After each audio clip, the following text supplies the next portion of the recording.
Welcome to part 2 of my Hacker RV20 radio restoration. In part 1 we had a look at Graham's Radio Cruncher channel, and I sent a special thanks to Jeff for donating the radio to my channel. I gave it a clean up, I changed the electrolytic capacitors, I made it stop working and managed to make it work again. This week I'm going to change the capacitors and resistors, replace the selenium rectifier and give it a final alignment. And after a clean up of the case I'll put it together and we can have a listen. I hope you enjoy part 2.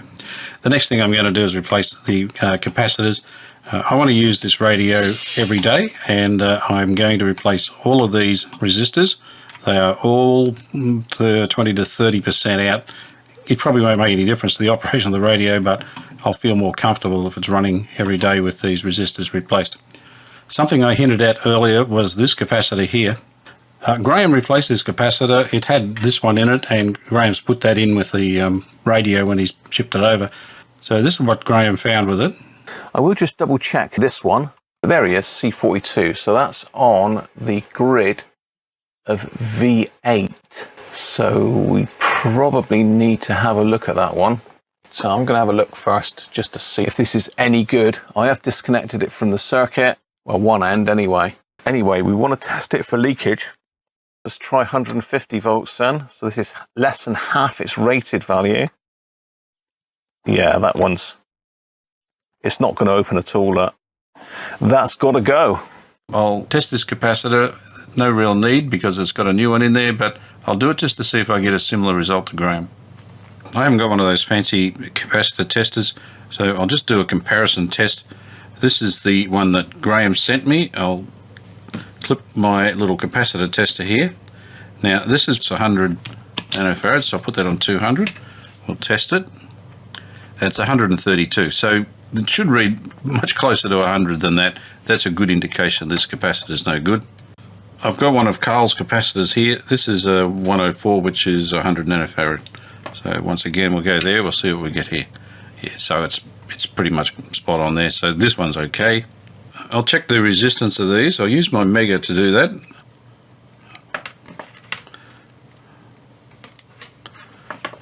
I'll put this on 250. This is rated at 350 power. This should go to infinity. No, 14 meg. So I use Carl's cap again. We'll see what we get on that one. So if I test this one, it'll just charge up the capacitor and it'll go to infinity. There it is there. So that one's perfect. This one's no good. After a good half day, the recap is done. I've also re-resisted it. So they're all new resistors and they're all new caps apart from these 4 that I pointed out earlier. Now something that did surprise me with these capacitors here, I've had to replace them all, and it had these things in them. I'm not sure what they are, I've never seen them before. These are 10,000 picofarad or 0.01 microfarad, and they all read below 8. It's got a 20% tolerance, but they're all below the 8, which would be 20%. So I've chucked them out.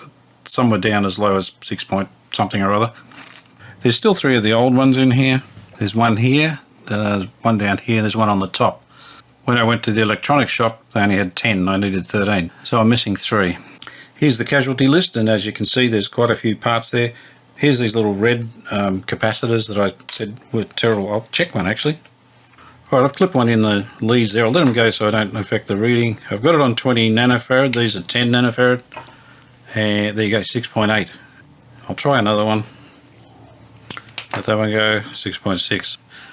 Oops, I'll do another one. This one I've cut the tail off.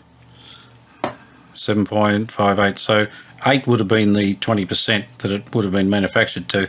And getting down to 6.4, that's just too far, so I might as well change the lot.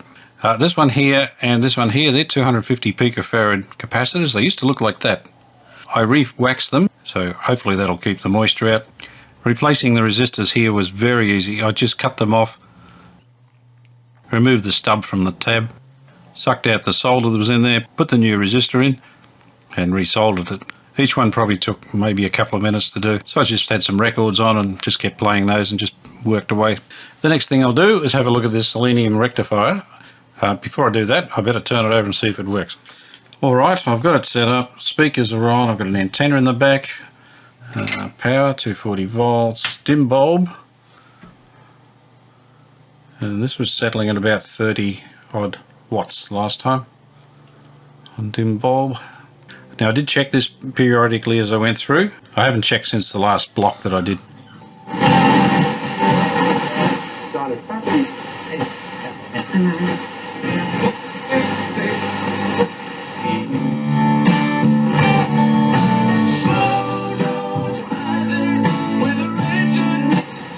Times you cover different issues, then step.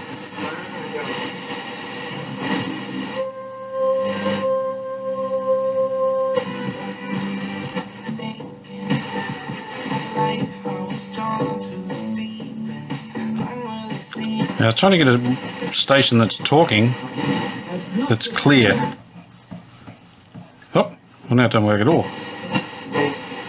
Hey, that stopped working.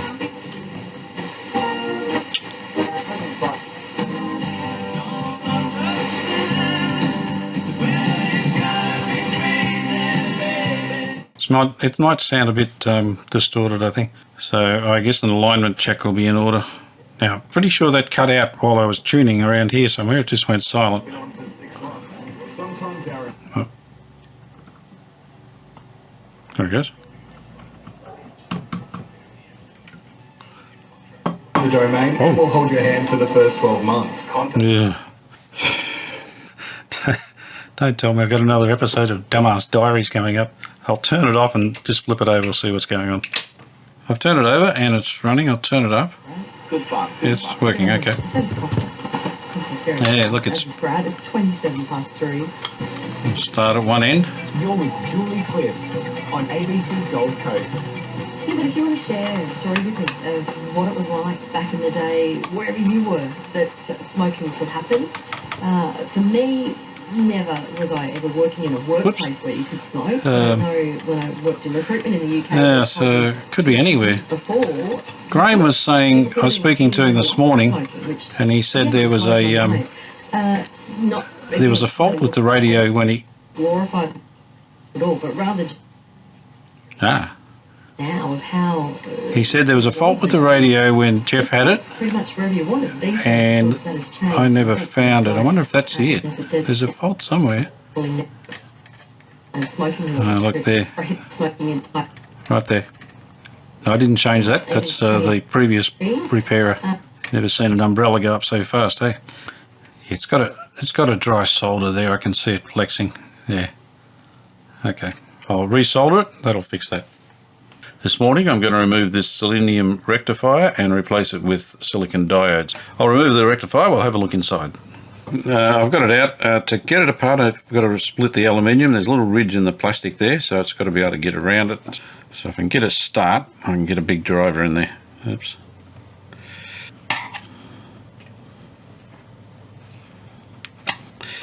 I'll do the other side as well.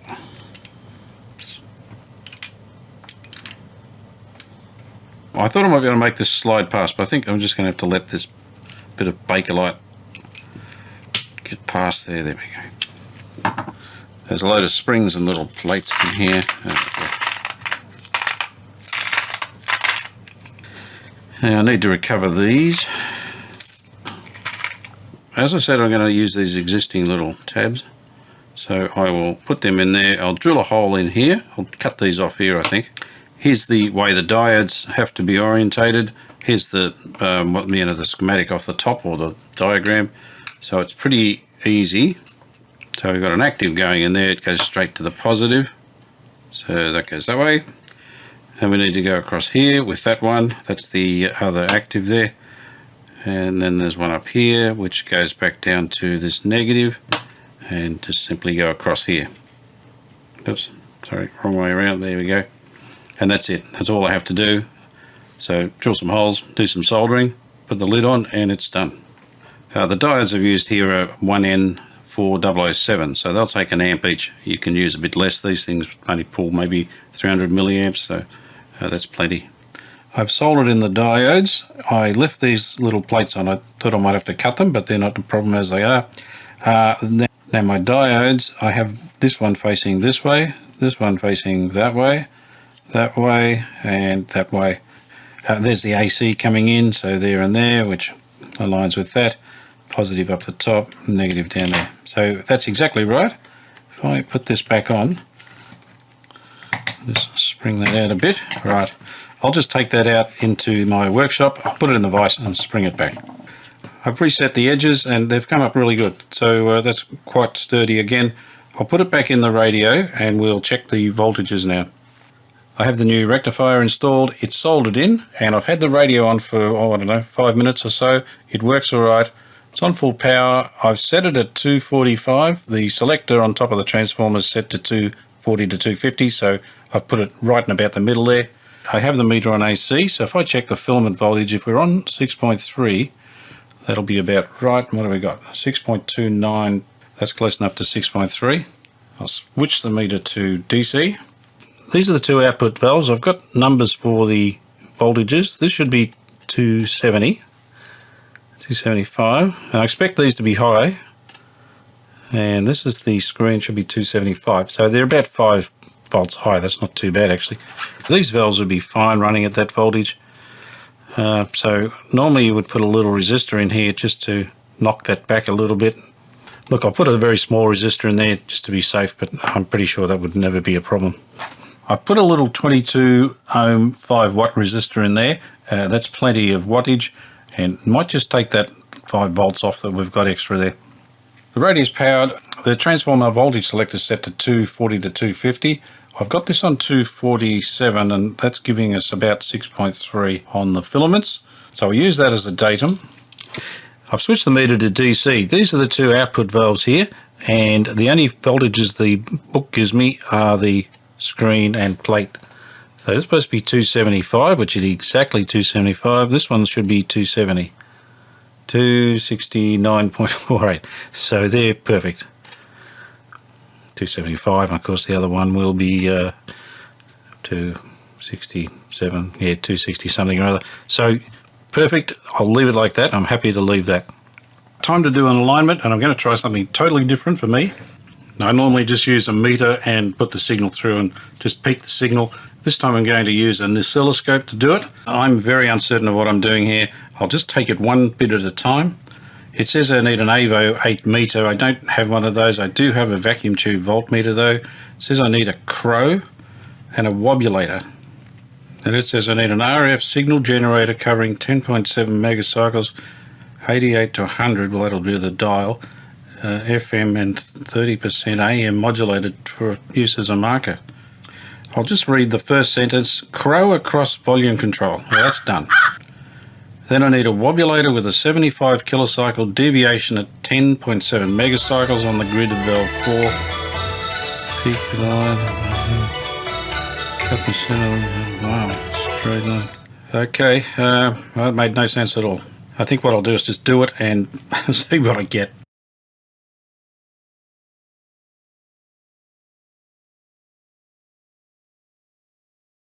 It's a few days on from the last bit of video. I had to try and work out how to use this equipment. I said before, Vern from the Radio Mechanic channel has sent this stuff to me. He's in America. He sent it out to Australia so I could do this sort of thing. So it's completely foreign to me. I have not tried to do this before. And Vern has been extremely helpful. He's been emailing back and forth with me, just trying to help me get through it and giving me clues. He also has a video out on FMC's radio where he shows how to align it. He explains FM discriminators, ratio detectors. It's very, very good. So if you're interested in working out how FM works, I'll leave a link in the description to his channel and to that particular video. As I said, I've been practicing this particular paragraph here. That's all I've done to the radio. I haven't touched anything else. So I'll just run through it, and it says to connect the scope across the volume control. The wobulator has a 75 kilocycle deviation at 10.7 megacycles, and connect that to the grid of valve 4. The sweep generator or wobulator is 75 kilocycles or kilohertz deviation, so that's okay.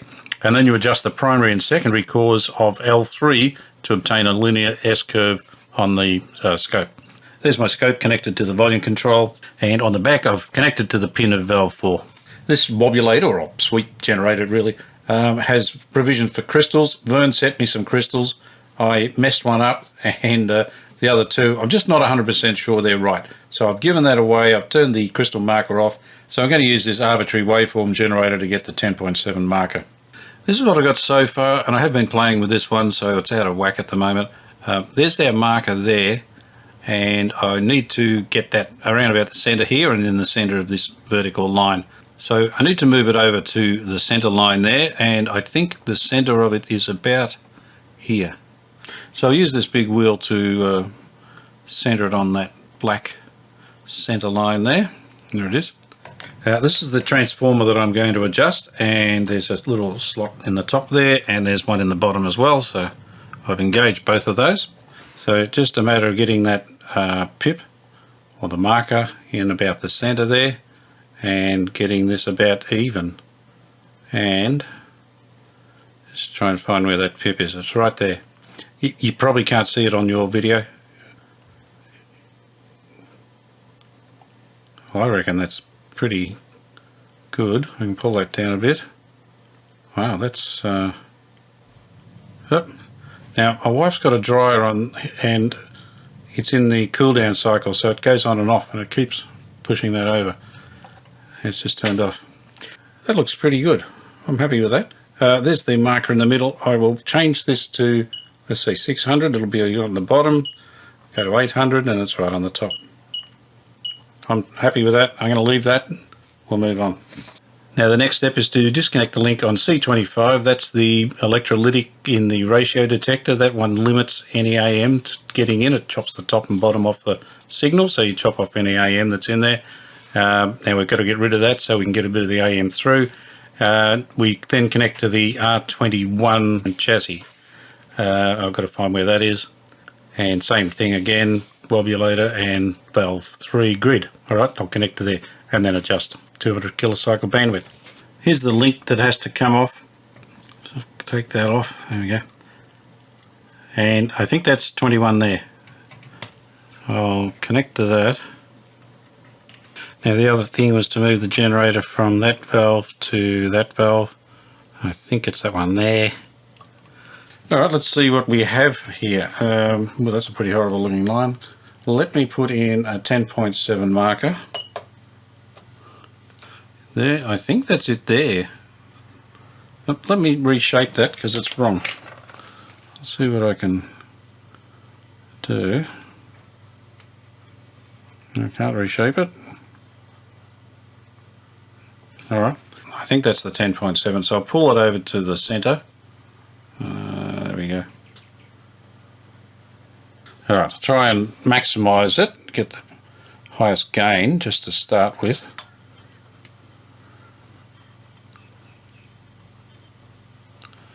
That's about it, really.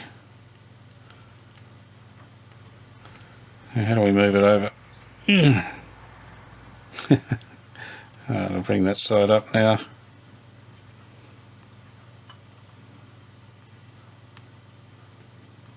Nope, that's the maximum for the left side there.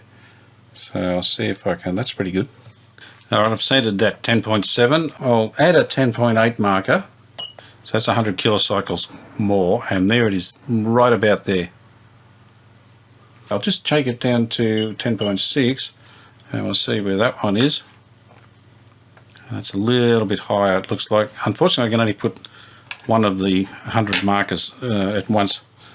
I have to keep centering this wheel to keep that 10.7 on the center line there, the vertical line. It just moves. It moves every few minutes, or seconds even sometimes. I've just been playing with this for a little while. I've now got that in the center. I've got that there on 600 or 10.6, and if I go to 9, that's just there. So it's exactly balanced. I haven't got it on peak. I've tried to flatten it a little bit, so hopefully that's good enough. I'm going to move on to the next step, and we'll see what we get with that one. The next step is to move the input to grid of valve 2 and adjust the primary and secondary cores of L1 to produce a response not less than 200 kilocycles or kilohertz at minus 3 dB. And that's it. That's all you have to do. So take it off that grid there and put it on here. Well, that's what it looks like on the screen here. There's the marker still in the center there. This should be up here. I'll see if I can change that a bit. So I'll just adjust it. It should be up here, okay. So this bottom slug is so loose in there that just moving the adjuster's affecting it. So I'll take it out and put some sort of packing in there. I put a bit of wax on that slug so it's a bit tighter now.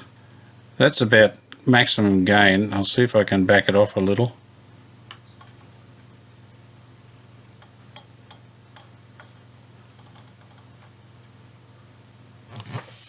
Once again, the meter is moved. Now, Vern did say that these generators are pretty good, but they do move around a bit, and he was right.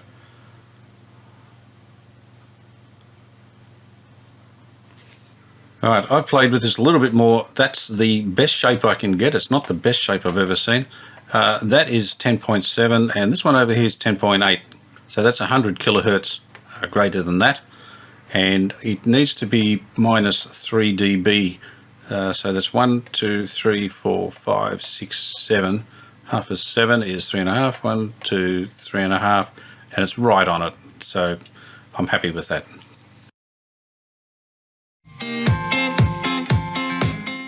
It says here to fit a DC blocking condenser in the lead from the wobulator at 0.1 microfarad. Place an input into the tuner side of R1 and tune the primary secondary RF transformer in the front end. And it says here you can easily see it, it's the only ones there. I'm not totally keen on playing with that one too much if the set's working, but I'll have a look anyway. There's a 0.1 capacitor in there. I've selected 0.1 on there, the other one's 0.01. I have to move that from there up to here.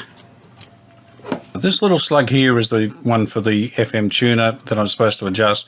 I tried to find a screwdriver to fit in there, and when I did, as soon as I touched it, it just snapped the side off. So I'm going to go in through the back here and try and hopefully drive it out the other way. Okay, I think I can see right through, so I can put a screwdriver through there. Here's an interesting update. You'll laugh when you hear this. You're probably wondering why I am cleaning where the FM module used to be. Well, that's because my FM module is now on the desk.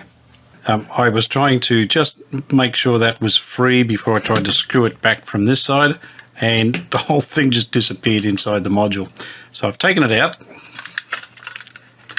and it should clip off here. Looking at that. I'll try and unclip this side, that might be easier. There we go. Right. There it is there, and it looks like it's just come unglued, so that's not so bad. Alright, so I can just re-glue that. There's the little broken edge off the slug. I'll keep working at it and see if I can get this out. That's repaired again. I've put some hot glue in there, and that's quite stable. I managed to remove the old slug, so that can go in backwards. And there's always a hole on the other end. Well, there's usually a hole on the other end as well, a slot I mean. And we can put that in there. So that's repaired. That was the original fault. This is the one that I could get out, and I'll just put that back. It was down a little bit out of flush. About there, I think. I also changed a couple of resistors. There's one here, and the other one there it is, sitting there. So I changed both of those. They were well out of spec as well, so I've changed them. So I'll reassemble all this, put it back in the radio, and we'll try to do the alignment again. I put the module back in, wired it all up. It wasn't that hard. I've turned the radio on. I'm on dim bulb, and I'll turn it up. It's got noise. It's good. Okay, still working. Everything's back to normal. I can now do the adjustment on that tuner. Okay, so that's what I've got. I think that's my little marker. Turn that off. No, it's not my marker. Okay, I don't know what it is. I'll try adjusting this one. Wow, what's that? That's peaked. Alright, I've just adjusted that so I can see it. I don't know what all that interference is. Oh no, that's broken off. Look at that. Just snapped off again. Okay, well, I've glued that back on. The problem is I'm holding the screwdriver at an angle as I try and screw it in and out, so that's what's breaking it off. After I fixed that one, the other side just jammed in there and I could not move it. I ended up pulling that module apart again, taking that plastic former out, and using a hammer drill to disintegrate the slug that was stuck in there. So what I've got now is a plain slug out of another radio, and it hasn't got a thread on it. I'm just sliding it in and out. I've glued a match on the end, and I'm going to center it, or I have centered it actually, and then I will just put a bit of hot glue on there to make sure it stays there. As I said in the start of this thing, I'm reluctant to touch this, and I shouldn't have. I should have just left it. I'm no better off than I was to start with. this is the trace I'm getting from it, and I can't get any better than that. It's interference that's in the radio. I've taken the FM valve out to try and reduce it, and it did, but that's as good as I can get it. Now, there is a trace in there. I put it on, center the frequency, and then turn it off again. You can't see it. Anyway, that's it. That's as good as I can get this. I'm going to glue that together, and I bet it works fine. All right, I've glued that in. What I did was I left it exactly where it was. It was quite firm in the hole there in the former. I left it where it was. I've turned it upside down. I've put the radio back together so it's playing, and it is playing now. Bit of akadaka, and I glued that in position. Now, when it was just setting, just when it was soft, I moved it up and down, and it was perfectly positioned where it was. You moved it slightly either way, and it went off track. It quietened down and muffled it. This is the little slug I used, and I've glued it on the end of a match, as you can see, just so I could hold it and push it in and out. I'm going to cut that off. I'll go around and put something on the other side to stop it rotating, but yeah, I'm very happy with what's happened now. Even I should never have touched any of this stuff, and I knew I was getting into trouble when I did it. So it's a learning curve anyway, and I did well learn a lot there. One of the things I learned was don't touch it, but it sounds absolutely amazing. If you like AC/DC, but there's cymbals at the top, you can hear that, and you can hear the bass. It's got the whole frequency covered, so I'm very happy with it. Now the next step is I have sensitivity, but I don't have an FM modulated signal. I have one on order, but it's not here yet, so I'm going to have to skip this step for the time being. I might come back to it when I get my FM modulated generator. So the next thing is RF alignment. I'll set up to do that. I'll come back in a second. I've set everything up. This says there should be 2 calibrating marks on the dial back plate. There wasn't there. I had to put them on. I've used a pencil. There one's at 1 and 1/32 and then 2 inches further along than that. Put a 2-inch mark. Then it says to make sure the pointer lines up with the right hand mark, and then put in a 90 megacycle signal and put the pointer on 90 megacycles and adjust it to make sure it's on track. There's the 2 marks, 1 and 1/32 and then 2 inches further on than that. The first thing to do is check that pointer lined up with this mark, which it won't do because I've had the wheel off there to take the module out. Yeah, it's going way past. So I'll wind it back till I can get to the screws. I think that one's loose. I didn't tighten it up. I'll let that back a bit and then wind this further out. I'll snug this one up till it's just gripping, but it'll slip if I put any pressure on it. I'll put a little mark here so I know when that's stopped turning. I've had a couple of goes at this and it hasn't worked. I've cut that bit of film out. Well, this should work here, I hope. There we go, that's stopped. And hopefully I can wind that on to there. Okay. So I'll just tighten up both screws. And okay, I'll just test it again, make sure it's still there. Yeah, it's pretty good. Now, it would have been out to start with because that line is where it was before I disconnected anything, so it would have been a bit too far to the right there. Now, the next step was to put this on 90 here, connect the VTVM to here. So I'll put some power on and we should be able to adjust this. Alright, I've got my VTVM set up here. I need a 90 megahertz signal. I can't get it on this. This only goes to 60, so I've put in 45. I'll use a 90 harmonic from the 45. I've centered that on the pointer there. So I'll move this around, keep an eye on the VTVM, and we should be able to pick up the signal. And there's the 90 mark there. It should come through pretty strong. Where are you? It's probably it there.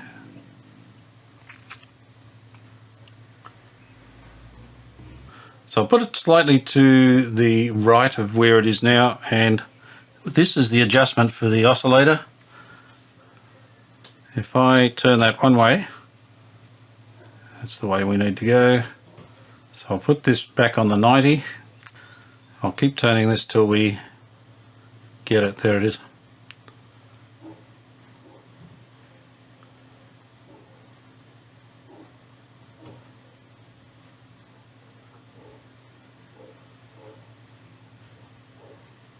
I think that's about it there.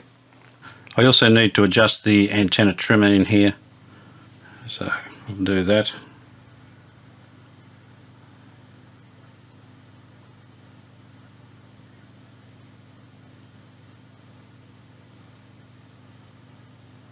That's it there. Okay, well done. Now Graham noticed when he was testing it that it didn't quite make the end of the scale. He couldn't pick up one of the BBC something or others.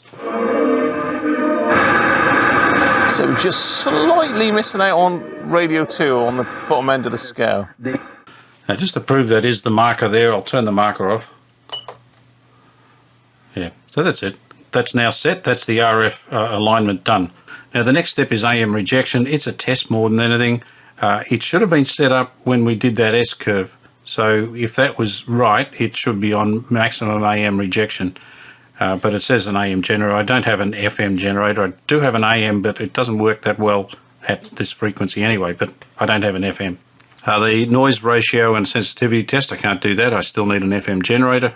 That's not going to make it by the time I do this video. The next one is the AFC test. I can do that by just tuning off the station and putting the switch onto AFC, and it should pull it in.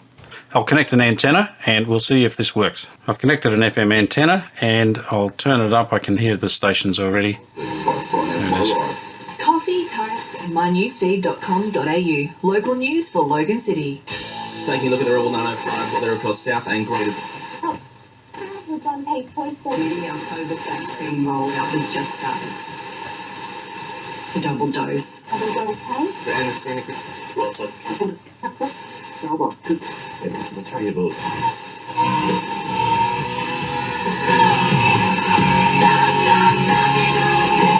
One of the documents had a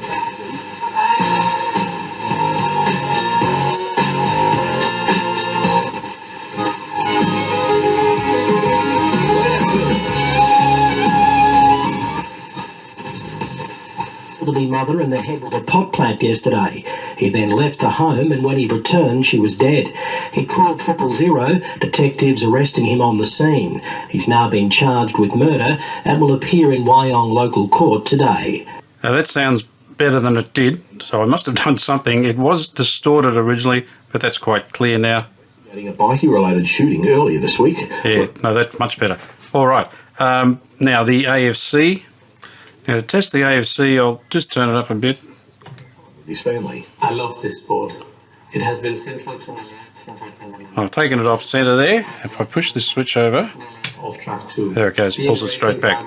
Has never been my sole identity. So the AFC is working fine.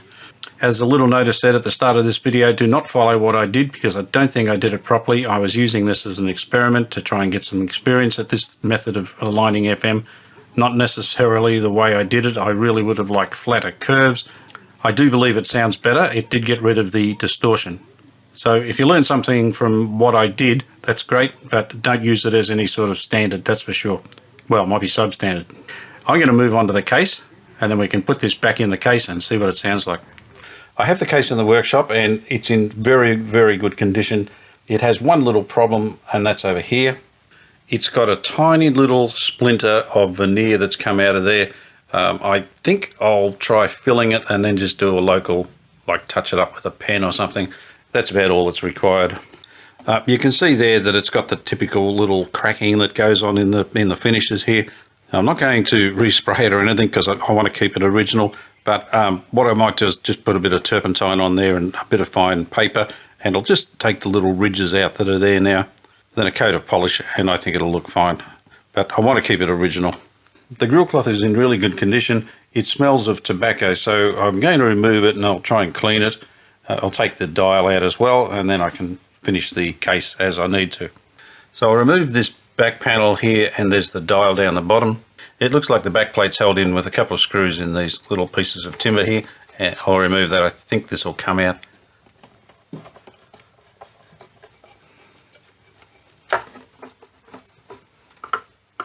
It also has 3 screws going into the top of the radio. I'll have to take the speaker out to get to this middle one. There's the speaker, and it's absolutely mint. It's like new. I have all the screws out, but unfortunately it looks like they've also glued this in, so I won't be able to take that backboard out. I'll have to try and clean it in situ. There's some more of this Northern Hemisphere dust. I'll keep this one because Mrs. Crunch is not too happy with me after the last one. Yeah, I'm going to have to get a wet cloth in there, I think, clean that out.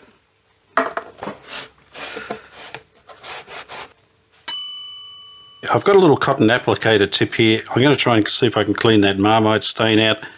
I'm doing it with some isopropyl alcohol, and I'm just channeling the repair shop here where they try and convince us that they clean up an entire couch using one of these little applicators. Yeah, it's not moving it. I'll try a bit of metho on it and see if that does anything.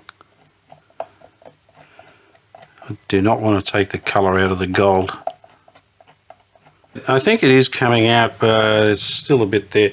So I thought I'll try a bit of household kitchen cleaner, see what that does.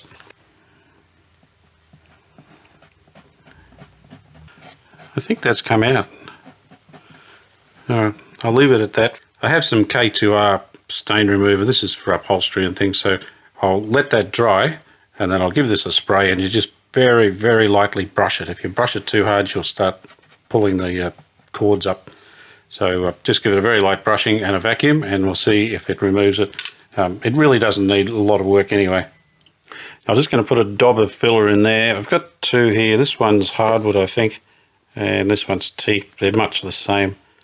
I might go the hardwood.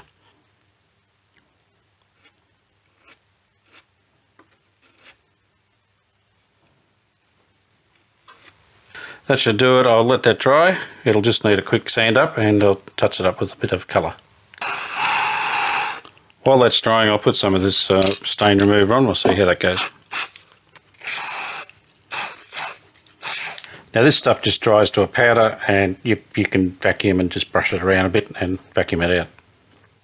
I'll leave this for a couple of hours. I'll let this work in, and I'll let this filler dry. I'll come back and we'll continue. This has been sitting here for a couple of days. I got called away. This area here where the Vegemite or Marmite was is clean. I think I brushed that off a couple of days ago and had a look. I have my little vacuum cleaner here and a brush, so I'll see if it comes.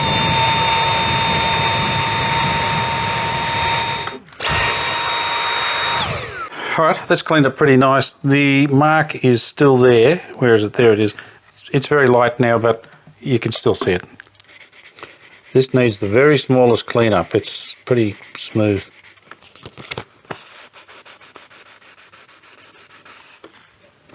I'll put the smallest amount of turpentine on the top. I don't want it to run down the front onto the grill. And I have some 600 wet and dry paper here, or waterproof paper, and I will just spread this out, and I'll just sand it very lightly.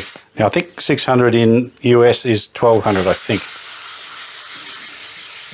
I just want to take that, it's got little waves in it, and I just want to get rid of those. I'm not going to refinish this thing. So I'll keep doing that. The turpentine won't affect this sort of finish, so it's fine. It'll just clean it and it acts as a lubricant. I will wipe that off, and I can feel that it's much better. Oh, that's perfect. Absolutely perfect. Love it. All right. Yeah, that's just smoothed it off, and it feels very good. So I'll do the rest of it the same way. I'll put a hard polish on it. It'll come up like new. This has come out a bit duller than I wanted. Before I put the hard wax on it, I'm going to just give it a quick polish. This is a fairly mild cut and polish for automotive use. So this will just put a bit of a shine on it before I, put the hard wax on.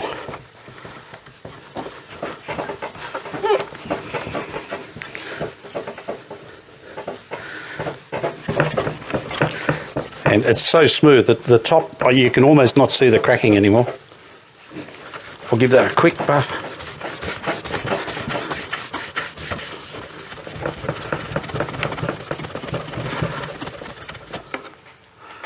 And you can probably tell that it's just got a bit of a shine. It actually looks really good. I'll do the rest of the radio with the cut and polish and come back, and we'll put the hard wax on. I'm going to wax it with this Canava polish, or it's actually a wax, because it'll go hard. So it's only a matter of just rubbing it in, and you need to get a bit of speed up. I've done this a number of times, so if you've seen me doing it before, you know exactly what's going to happen. All right, that'll dull off, and I'll come back in 15 minutes, polish it off, and I'll have a look. Okay, that's been about 10 minutes. I'll give it a good polish off now. And this is the one where you've really got to get stuck into it, get some speed up, and it'll melt the wax off, give you a nice smooth finish.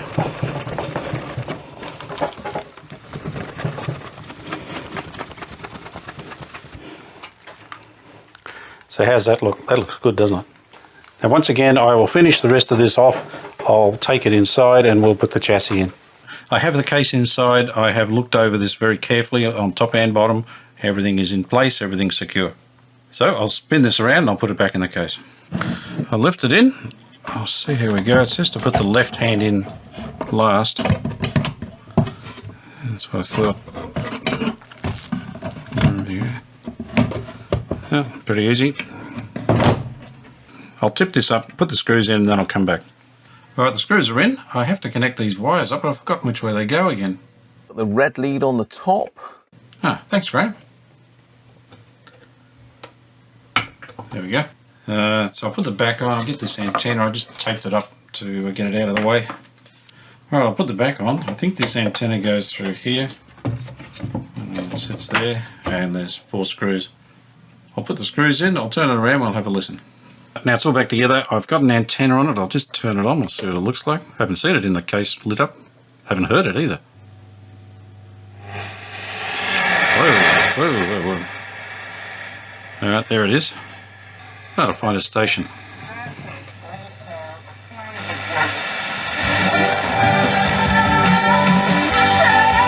Now much simpler for eligible customers with even less paperwork. Plus, if you're eligible, you can get $2,000. There's a station at a 100.3. That's the local station. I'll see how accurate that pointer is. Only. So there's 100. Should be there somewhere. Spot on. It's absolutely perfect. So I wasn't too sure about setting it at the 90 there. I wasn't sure if I was doing it properly or not, but that's worked out well. Good. It sounds fantastic.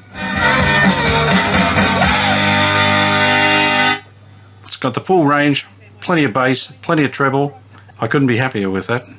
There's the repair I did. I didn't actually film me doing it. I just touched it up with some stains and things like that. I didn't finish it up with a top coat. I just put some of that wax on the top, and it's good. You wouldn't notice that without actually looking for it. I eventually got that stain out. It looks pretty good. I used a pre-soaker. It was Sard Wonder Soap or something. Pre-soaker.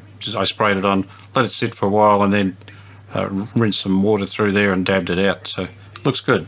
So I'll just turn it up again. We'll have a quick listen with a good speaker in it. And information on Redland City.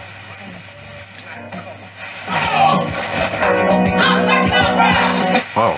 Don't let a man interfere. No. Miss on her. There's a bucket of bass in that. Miss never let a man help her off. Good song. I must get a copy of that. $80. We're heading to your local Liquorland today, or shop online and collect your order in 30 minutes. To paraphrase Graham, wow. Wow. Wow. Wow. That's it. I'm going to wrap it up, and I'm really, really impressed with this radio. It sounds fantastic. The looks, not so much. Perhaps it's not a bad looking radio. It looks fine. But I'm going to put that out on top of my radiogram, and we can listen to that every day. From the information I gathered, these were released in about 1962. I had a part inside this was dated 66, so it may have run to 66, or that part may have been replaced later on.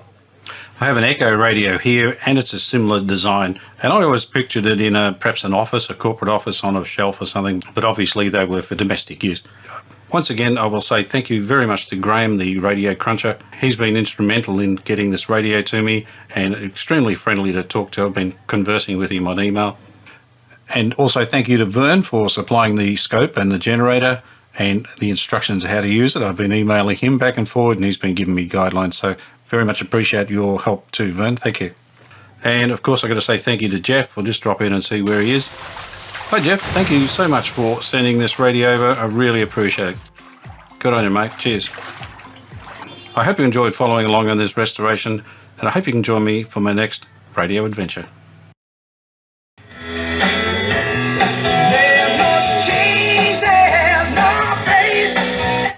Wow.